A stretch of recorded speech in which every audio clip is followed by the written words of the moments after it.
Hello বন্ধুরা, চলে আসলাম একটা নতুন ভিডিওর সঙ্গে। হ্যাঁ, আজকে কোনো ভ্লগ ভিডিও নয়, আজকে একদম অন্যরকম একটা ভিডিও।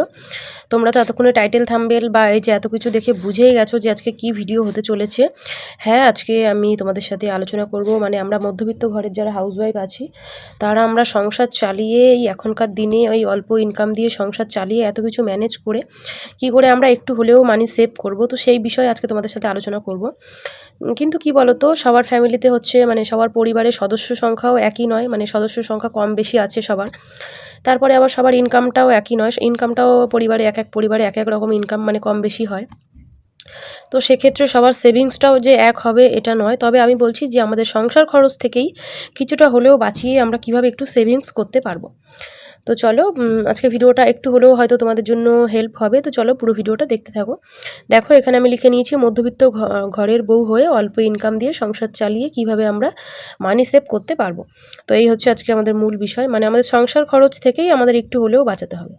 তো ফার্স্ট দেখো, মানি সেভ করার চিন্তা ভাবনা রাখতে হবে, এটা হচ্ছে সবথেকে মানে কি বলবো গুরুত্বপূর্ণ বিষয়।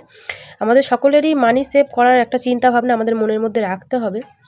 এই নয় যে মানে যা ইনকাম হচ্ছে যতটুকু আসছে ইনকাম সমস্তটাই খাবো, খেয়ে মানে সমস্তটাই খরচ করব, খরচ করে শেষ করে দেবো, আবার তো নেক্সট মাসে ইনকাম আসবে। তো এই চিন্তাভাবনা রাখলে হবে না, আমাদের চিন্তাভাবনা রাখতে হবে যে ওই ইনকাম থেকেই মানে মান্থলি ইনকাম থেকেই আমরা কিভাবে একটু হলেও মানি সেভ করতে পারবো। কারণ সবার তো আর দিন একই যায় না, মানে এখন হয়তো তোমার ভালো দিন আছে, তুমি যা ইনকাম হচ্ছে সমস্তটা খাচ্ছো ফিরছো ঘুরছো সুন্দরভাবে আছে, কিন্তু পরে তো দেখা গেল এমনটা নাও হতে পারে। তাই একটু হলেও আমাদের মানি সেভ করার চিন্তাভাবনা আমাদের রাখতে হবে, তবে অবশ্যই এই চিন্তাভাবনাটা মানে প্রায় মানুষের ক্ষেত্রেই থাকে বলতে গেলেই চলে। তো নেক্সট দেখো, বাড়তি খরচ কমাতে হবে। তো এটা কিন্তু আমাদের মানে মেনে চলতেই হবে, বাড়তি খরচ আমাদের কমাতে হবে, বাড়তি খরচ যত বাড়বে তত কিন্তু আমরা মানি সেভ কম করতে পারবো।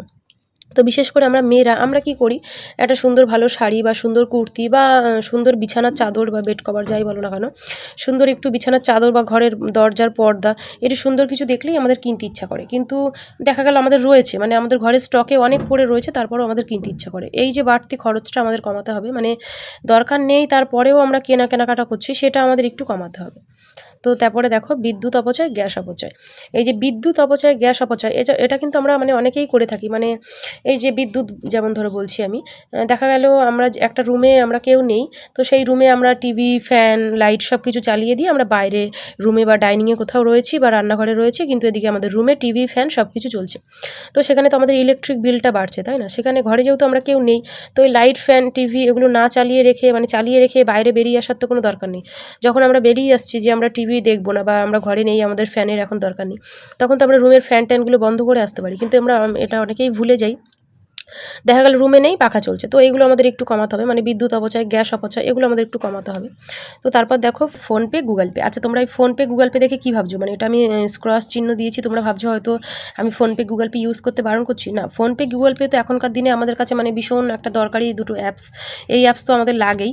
আসলে আমি যেটা বলতে চাইছি সেটা হচ্ছে, এই ফোনপে গুগল পে আসার পর থেকে আমাদের লাইফটা এমন হয়েছে, মানে আমরা রাস্তাঘাটে কোথাও রয়েছি, আমাদের হাতে পয়সা নেই, কোনো একটা জিনিস দেখে যেটা আমাদের এত ভালো লেগে গেছে, আমাদের কিনতে ইচ্ছা করছে, আমরা কি করি, ফট করে ফোনপে বা গুগল পে দিয়ে আমরা টাকা পে করে দিয়ে আমরা জিনিসটা কিনে নিই। হয়তো হাতে পয়সা নেই, পয়সাটা না থাকলে হয়তো আমাদের কেনা হতো না। খুব যদি দরকার হয় তখন তো বলবো অবশ্যই ফোনপে গুগল পে দরকার, হয়তো দরকার নেই কোনো জিনিস, তারপরও আমরা ফোনপে গুগল পে দিয়ে কিনে নিচ্ছি। আর এই ফোনপে গুগল পে মানে টাকা পে করতে আমরা এতটাই মানে কি বলবো, এতটা মানে নিজের হাত দিয়ে তো পয়সাটা খরচ হচ্ছে না, ফোনের কিবোর্ডে হচ্ছে সংখ্যা চলে আসছে, 1 2 3 4 চলে আসছে, আমরা সেখানে আমাদের অ্যামাউন্ট টাচ করে দিয়ে দিচ্ছি, পে হয়ে যাচ্ছে। তো আমরা নিজেদের হাতে খরচা করলে যে একটা আমরা খরচ করছি যে একটা ব্যাপার আমরা বুঝতে পারি, কিন্তু এই ফোনপে গুগল পে দিয়ে খরচাটা আমাদের কাছে এমন হয়ে গেছে, মানে এমনভাবে ফোনপে গুগল পে দিয়ে আমরা টাকা উড়িয়ে দিই যেন ওটা আমাদের কোনো টাকাই না, ঠিক আছে? নিজের হাত দিয়ে খরচ করতে কিন্তু কষ্ট লাগে, বাট এই ফোনপে গুগল পে দিয়ে খরচ করতে কোনো মনেই হয় না যে আমরা পয়সা খরচ করছি। তো সেই ব্যাপারটা মাথায় রাখতে হবে, এটা আমিও আগে প্রচুর করতাম, মানে ফোনপে গুগল পে দিয়ে যেখানে খুশি মানে কিছু একটা টুকটাক কিনলাম বা হাতে পয়সা নেই, কোনো একটা জিনিস দেখে ভালো লেগে গেল, কিনতে ইচ্ছা হলো, আমার তো তখন মাথায় আছে যে আমার তো ফোন আছেই আমার কাছে, আর ব্যাংকে তো টাকা রয়েছে, তো আমি ফোনপে দিয়ে পে করে দিচ্ছি। কিন্তু ওই দরকারের বাইরে গিয়ে বেকার ফোনপে গুগল পে ইউজ না করাই ভালো, আমি বলবো ওই দরকারের বাইরে গিয়ে শুধু ফোনপে গুগল পে নয়, হাত দিয়েও মানে কোনো টাকা মানে নিজের হাতেও খরচ না করাটাই ভালো। যাই হোক, এটা হয়তো অনেক বলে ফেললাম, বেশি টাইম নষ্ট হয়ে যাচ্ছে। তো তারপর দেখো মাসিক আয় থেকে কিছুটা টাকা সরিয়ে রাখতে হবে। এটা আমাদের সবারই করা উচিত। আমাদের যেই মাসিক যেই একটা ইনকাম, সেখান থেকে আমাদের অন্তত কিছুটা টাকা হলেও আমাদের সরিয়ে রাখা উচিত। আসলে কি বলো তো, সংসার হচ্ছে এমন একটা জিনিস যেখানে তুমি হচ্ছে মাসে যদি 10,000 টাকা ইনকাম করো, পুরো 10,000 টাকাই যদি সেখানে দিয়ে দাও, পুরো 10,000 টাকাটাই খরচ হয়ে যাবে। আর সেখান থেকে তুমি 9,000 টাকা যদি দাও, 1,000 টাকা যদি তুমি সরিয়ে রাখো, তো ওই 9,000 টাকার মধ্যেই সংসারটা চলে যাবে। মানে সংসার হচ্ছে এমন একটা জিনিস যেখানে তুমি যতই দাও না কেন, পুরো টাকাটাই আমাদের খরচ হয়ে যায়। তাই বলবো মাসিক আয় থেকে কিছুটা টাকা হলেও একটু আমাদের সরিয়ে রাখা উচিত। ওই কিছুটা কিছুটা করে সরিয়ে রাখতে রাখতেই একদিন অনেকটা বড় একটা অ্যামাউন্ট জমে যায়। তো তারপরে দেখো আয় বুঝে ব্যয় করা, এটা তো একদমই মাথায় রাখা উচিত। আমাদের আয় বুঝে ব্যয় করতে হবে, কেননা আমরা কি করি অনেকে, মানে আমাদের আয় হচ্ছে 5 টাকা, আমরা খরচ করে ফেলছি হচ্ছে 10 টাকা। তো সেক্ষেত্রে কি হচ্ছে, পরে গিয়ে আমাদের ধার দেনা হয়ে যাচ্ছে। তো সেক্ষেত্রে আমাদের আয় বুঝে ব্যয় করাটা অবশ্যই দরকার। তারপর দেখো খাবার অপচয় না করা, এটা আমরা অনেকেই করে থাকি, খাবার অপচয় করি, এটা আমাদের একদমই করা চলবে না। কারণ এই একটু খাবার খাওয়া মানে একটু খাওয়ার জন্য, একটু সুন্দর থাকার জন্য, একটু সুন্দর লাইফস্টাইলের জন্য আমাদের এত কষ্ট করা, এত ইনকাম করা, এত কিছু। তো সেখানে গিয়ে আমি বলবো খাবার অপচয়টা একদমই আমাদের করা উচিত নয়। মানে আমরা দরকারের বাইরে গিয়ে প্রচুর খাবার কিনে ফেলছি, বা প্রচুর খাবার রান্না করে ফেলছি, তারপরে যতটা খেতে পারছি খাচ্ছি, বাদবাকিটা ফেলে দিচ্ছি। তো এরকমটা একদমই করা উচিত নয়। যতটুকু দরকার আমি বলবো ততটুকুই রান্না করো বা ততটুকুই খাবার কেনো। তো খাবার অপচয় একদমই করা উচিত নয়। তো তারপর দেখো মাসকাবারি বাজার তুলে রাখার চেষ্টা করতে হবে, এটা কিন্তু মানে করা উচিত। মানে মাসকাবারি বাজারটা তুলে রাখার চেষ্টা করা উচিত। অনেকের ক্ষেত্রে আমি দেখেছি কি করে, মানে আজকে ধরো আমার 1 কিলো চাল লাগবে, তো আমি 1 কিলো চাল, 100 তেল লাগবে, 100 তেল, এইভাবে বাজার করে। কিন্তু এইভাবে বাজার করলে কি হয় বলো তো, মানে বাজারটা আমরা ঠিকমতো চোখেও দেখতে পাচ্ছি না, মানে আনতে না আনতেই যেন ফুরিয়ে যাচ্ছে।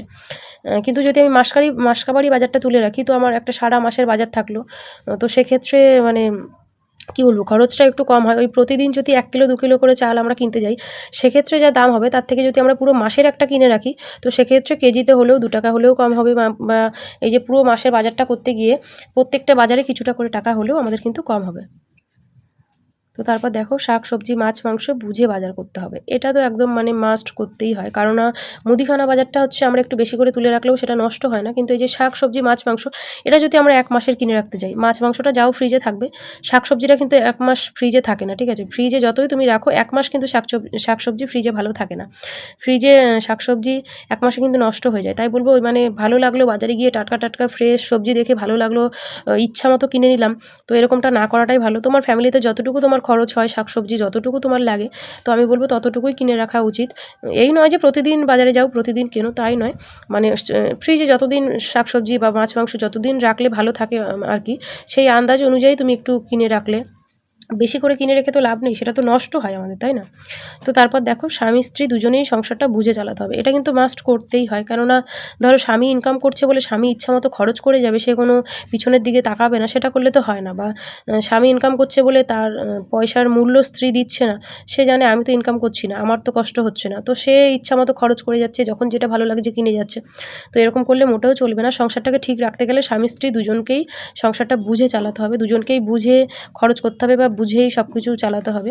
তো এই ছিল আজকে ব্যাপারটা। আর হ্যাঁ, যে কথাটা প্রথমে বললাম সেটা আবারও বলছি, ওই যে বললাম সবার হচ্ছে পরিবারের সদস্য এক নয়, বা সদস্য সংখ্যা এক নয়, আবার সবার পরিবারের ইনকামটাও এক নয়। তো সবার ক্ষেত্রে সেভিংস একই হবে না, এটা জাস্ট আমি বললাম একটা মানে আন্দাজ। মানে ওই সংসার খরচ থেকে কিছুটা হলেও যেভাবে আমরা একটু মানে সেভিংসটা করতে পারবো, তো সেটুকুই আমি একটু আলোচনা করলাম। তারপরে হচ্ছে সবাই সবার সংসারটা যে যেইভাবে চালাচ্ছে, সবারই একটা আইডিয়া হয়ে যায় সংসারটা, মানে কি বলবো, সংসারটা এত বছর ধরে চালাতে চালাতে সবারই একটা আইডিয়া হয়ে যায় কীভাবে কী করলে আমার সেভিংস হবে, কীভাবে কী করলে আমি একটু এগোতে পারবো, সবাই সেটা যে যারটা মানে বুঝে যায়। তো তাও কিছু কিছু মানে একটু আমাদের মাথায় রাখতে হয়, তো সেইটুকুই আলোচনা করলাম। যাই হোক, ভিডিওটা কেমন লাগলো অবশ্যই বলো। আর যদি তোমাদের একটু হলেও হেল্প হয় আমার এই ভিডিওটা, তো অবশ্যই একটা লাইক করে দিও। নতুন হলে আমার চ্যানেলটাকে সবাই একটু প্লিজ বন্ধু করে নিও। তো আজকের মতো আসছি, টাটা, দেখা হচ্ছে নেক্সট কোনো ভিডিওতে।